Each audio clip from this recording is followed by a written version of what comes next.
Saludos. Hoy tenemos a Pedro Díaz Blum, que... Dije Díaz. Ah, claro, ella lo que quiere es hacerse en evidencia, ¿no? Sí, que, ay, aquí está, regresó Yesenia. ¿Tú sabes lo que me dijeron los camarógrafos?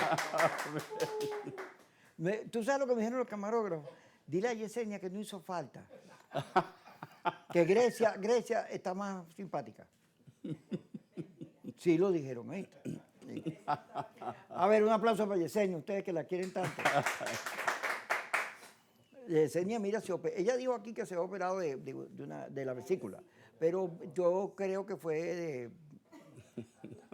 de las formas, porque vino bonitica, aquí todo el mundo, Guinés estaba como vuelto loco atacándola. Ay, Yesenia, sí, se hizo su tuning, ¿no? Sí, Guinés la miraba con ojos lujuriosos. Sí, yo, respétame a Yesenia, le dije a Guinés. Guinés es nuestro luminito, querido Guinés, gran personaje. Pero Elia Blum, yo tengo un cuento con él. Pero, recordando, apareció junto a Paco Cabrera, que era alcalde de Valencia en Fundadeporte. Sí. Después fuiste diputado 2 periodos, Sí. con Proyecto Venezuela. Después dirigiste el grupo de Boston, Así a propósito de que fuiste diputado. Sí. Y ahorita más reciente fuiste candidato en el circuito ese donde está San Diego. Exacto. Candidato, te apoyó al ecológico y una alianza esa. Fuerza vecinal y eso. Sí. Yo tengo una anécdota con Pedro que la voy a contar. Siempre la cuento, cuando yo estoy con él la cuento, porque es muy divertida. Había un acto en Valencia, de Chávez estaba vivo, el acto era de Chávez. Estaba Miquelena, José Vicente, yo me acuerdo. Y yo me voy, Pedro Carreño me invita. Pedro es muy amigo mío, yo tengo mucho cariño a Pedro. Yo sé, ¡ay, yo vendido, traidor! No, imagínate tú, los amigos son los amigos. Y entonces nos vamos con Pedro Carreño y véase, Pedro y yo. Sí. Y Bellis y Pedro se tenían, no se querían. Pedro Carreño. El otro Pedro. El otro Pedro. Y entonces, estando en Valencia hasta el acto, Chávez dice, les tengo una sorpresita, la voy a anunciar mañana. Y nos vamos a comer, la novia tuya, que ahorita es tu esposa. Ingrid Krauss. Ingrid, que es bien bonita. Y Pedro y Bellis y yo. Estamos comiendo y comienza el debate político. Y a medida que bebíamos más agua, pues más debate era. Esa agua que le ponen hielo. Sí. Entonces, comenzamos a hablar de Montesinos porque se había denunciado que había la posibilidad de que Montesinos estuviera en Venezuela. Así es. Y Pedro había dicho que estaba muerto, que a Montesinos lo habían matado. Lo había dicho nosotros. ¿Y qué pasa? Empezamos a hablar de eso. Y bueno, al final se puso a pelear con Ibáñez.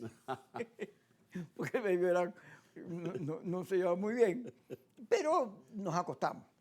La mañana yo me despierto temprano y me dice Ibe, oye, ¿oíste la noticia? Lo que apareció Montesinos aquí en el Conquisto, en Cáceres, no sé dónde. Lo agarraron y hasta aquí lo van a entregar. Yo, vamos a hablar con Pedro. Y yo le tocó a Pedro, se había ido tempranito.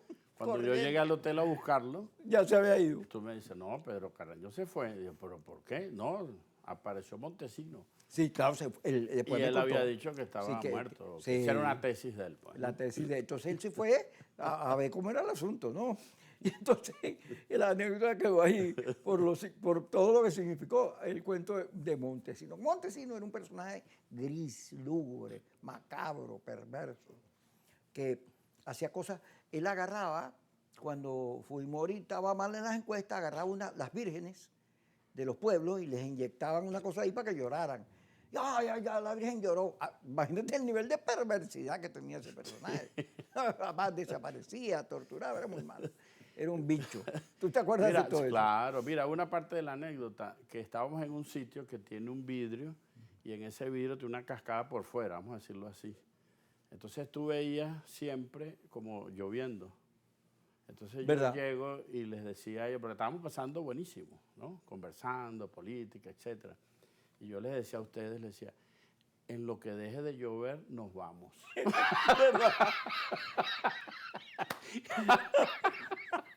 Aquella cascada la cerraba como tarde y yo le decía al dueño, no apagues esa cascada, que aquí la estamos pasando bien. Cuando deje de llover, nos vamos. Pedro, fíjate, vamos a hablar un poco. La paz, que es un discurso que tuvo mucha fuerza en los años 60, en la posguerra, después de la Segunda Guerra Mundial, el discurso de la paz, sobre todo en los Estados Unidos, como efecto de la revolución cultural que significaron los Beatles, de todos los cambios, la aparición del hipismo, el discurso de la paz tuvo mucha fuerza. Y de ahí en adelante, personajes como Mandela, ya Gandhi había convertido la paz en un gran discurso, pero Martin Luther King, que es de esa época, comenzaron a hacer del discurso de la paz un discurso ofensivo, no defensivo, sino ofensivo. La defensa de los derechos civiles de los negros en Estados Unidos, bueno, no era nada, era paz, pero tenían que sentarse en los autobuses, sentarse en los restaurantes, en los puestos que eran de los blancos, ir a las escuelas de los blancos y les daban y los golpeaban y los maltrataban, y ellos duro. Y lograron, con la muerte de Martin Luther King, lograron la aprobación de la ley de derechos civiles. Con la muerte, perdón, de Kennedy. Que la impulsó, que respaldaba a Martin Luther King. Y Johnson se empeñó y la aprobaron. Después mataron a Martin Luther King. Pero Mandela revivió el discurso de la paz. Sin embargo, después de la pandemia, o sea que la pandemia nos encerró en las casas. Sí. Y entonces todo el mundo esperaba una cierta actitud de paz y amor, porque bueno, la humanidad se pudo haber acabado, la cantidad de muertes, el estar enconchado, el miedo más importante. Hay un psicólogo, un filósofo que ahorita, no recuerdo el nombre, que ahorita sostiene que el miedo más importante del hombre es el miedo a estar solo. Imagínate tú. Y entonces, bueno, y una vez que salimos de la pandemia, lo que pareció fue una guerra, unos odios, la persecución a los emigrantes, y con la llegada de Trump al poder, todo eso ahora es bueno. No hay nadie más parecido a Hitler que Trump, persiguiendo inmigrantes. Ayer veía, fíjate, ¿tú te acuerdas del Darién? Bueno, solo clausurar. Sí. Pero ahora 13.000 venezolanos, la mayoría venezolanos, regresándose a Estados Unidos, porque ya no los dejan entrar y los persiguen, y parados allí, esperando para que tramiten su regreso a Venezuela y a otros países. El sueño americano prometido ya no es un sueño, ya es una pesadilla, porque ahora los persiguen. Pero hay en los Estados Unidos una cantidad de protestas, las más importantes que se dieron en California, por toda esta política de segregación ya racial y algo más, porque tiene que ver con unos nacionalismos, unos discursos de predominio de razas, que eso era el nazismo. Pues. Y Israel, que perseguido todo el pueblo judío por los nazis, bueno, ahora tienen esta situación en Gaza, donde hay denuncias muy fuertes sobre desaparición de niños, de armas usadas contra niños, contra familias indefensas, etc. Bueno, pero eso es la guerra.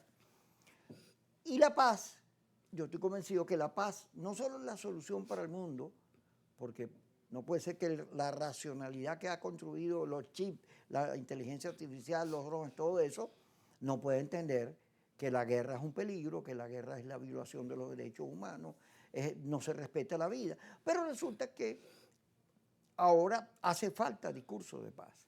Y en tu ejercicio por la paz, tú no solo tienes un discurso, sino que has entendido que en Venezuela, aquí, más que cualquier otro lugar del mundo, nosotros necesitamos paz.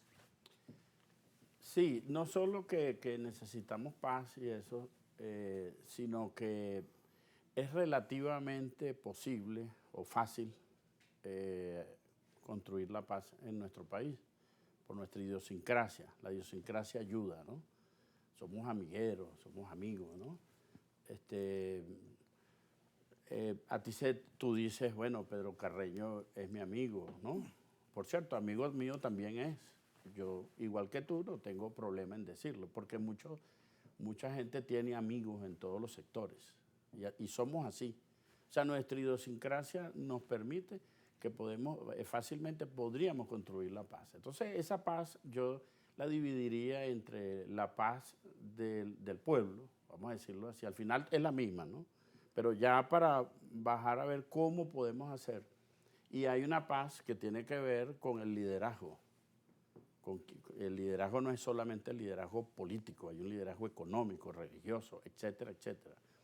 Entonces, eso hay que trabajarlo, pero creo que es bastante posible lograr con la paz, porque no hacemos nada con paz si no mejoramos la vida. Así es. O sea, no hacemos nada con paz si no vamos a estar bien, si no vamos a tener las cosas que requerimos para lo básico para la supervivencia, ¿verdad? Y más allá. Entonces, por eso creo que por ahí yo la veo, ¿no? Por ahí es que yo Buen veo punto de más o partida. menos. Vamos a ir al corte porque ya regresó Yesenia. Mira, ve lo que te está Sí, haciendo. yo le escuché Sí, no, pero por mira el eso gesto. Voltea para allá para que vea el Sí, gesto. sí, no, es que yo le escuché a ella y bajé, El tono, cerré sí. rápido. Sí. No vayas a Me correr. sentí como en mi programa de 21 años allá en Niños Cantores en Carabobo. Entonces ya yo capto. Ya regresamos.